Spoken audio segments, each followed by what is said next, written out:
Eu queria saber, até agora, né, se tem muita gente com consequências graves e se está todo mundo, de alguma forma, sendo ainda impactado por tudo que aconteceu nesses 3 últimos anos, doutor.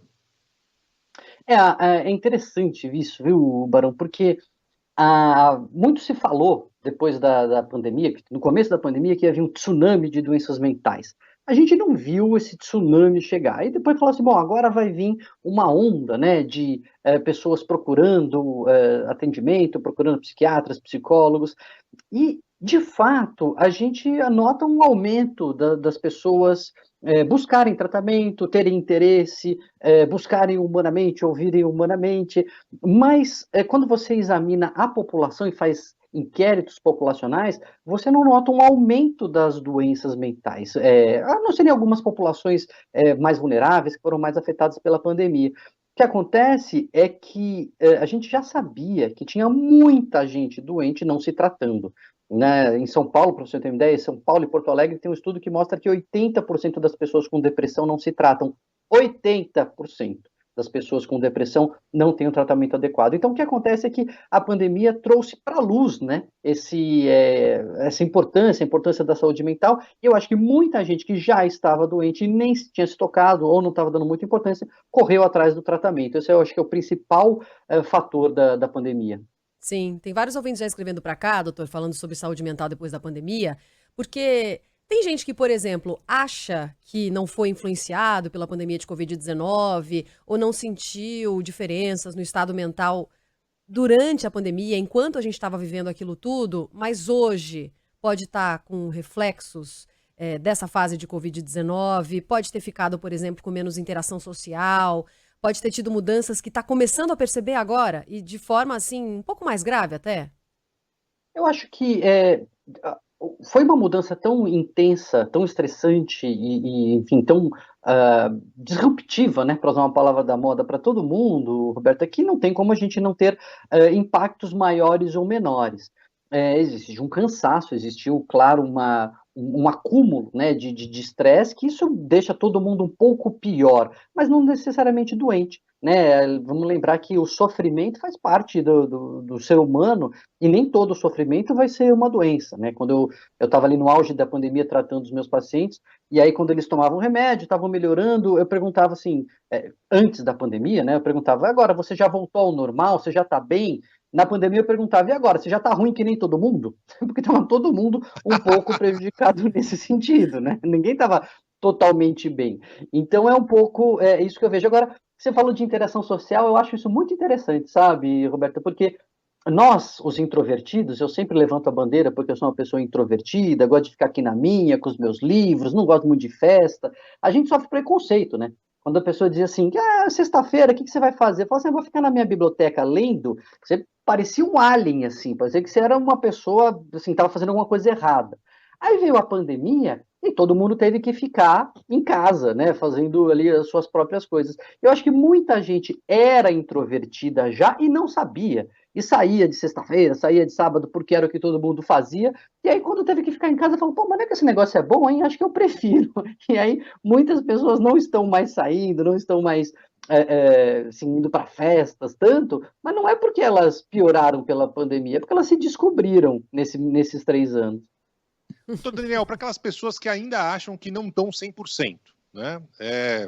Procurar terapia, tentar praticar atividade física, meditar, ler um livro como o senhor faz, o que é bom fazer?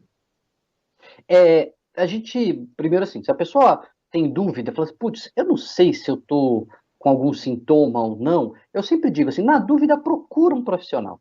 É melhor procurar e não ser nada do que ser alguma coisa e não procurar. Né? Então é melhor pecar pelo excesso. Você tem uma dor no braço, você espera um pouquinho passar, mas não passou, você vai atrás para ver o que é. Então, é a mesma coisa, você está mais ansioso, está mais triste, está mais irritado, isso não está passando, puxa, não espera ficar grave. Procura alguém, procura um clínico geral, procura um médico de família, fala com o seu ginecologista, fala com um cardiologista que estiver perto de você, ou com um psiquiatra, com um psicólogo, mas fala com alguém. Na dúvida, pergunta. É melhor perguntar, melhor procurar e não ser nada do que o contrário, do que ser alguma coisa e não procurar. Agora, Não, não estou doente, não é isso. É que eu estou um pouco mais irritado só. Eu já até fui no médico, não é isso. O que eu posso fazer? Tudo o que você falou ajuda, Barão. Atividade física, eu não consigo exagerar a importância da atividade física. Semana sim, outra também, tem alguma coluna minha no Humanamente falando sobre atividade física, porque tem um impacto gigantesco no nosso bem-estar, na nossa saúde mental. Hoje mesmo eu já fiz a minha natação logo de manhãzinha. Eu não gostava, sempre fui um sedentário convicto, mas hoje eu sou um convertido à atividade física e faço aqui a pregação mesmo da atividade física, porque ela muda a vida.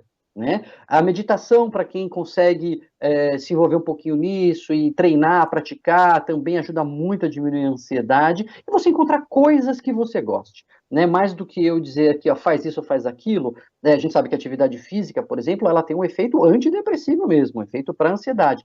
Mas você ter hobbies, você ter coisas que você gosta, você ter interações sociais com pessoas importantes para você, é fundamental para o nosso bem-estar emocional, com ou sem pandemia.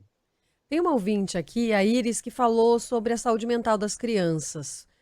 Perguntando aqui, depois de elas terem perdido 2 anos de convivência com outras crianças, com outros adolescentes, num momento tão fundamental e importante para o desenvolvimento. Ela diz que tem acompanhado casos de crianças com problemas de saúde mental, doutor. Eu vou dar até um spoiler aqui, hein, de uma coluna que eu estava gravando já para semana que vem, do nossas pílulas do Humanamente, mas a pergunta é tão pertinente que vale o spoiler.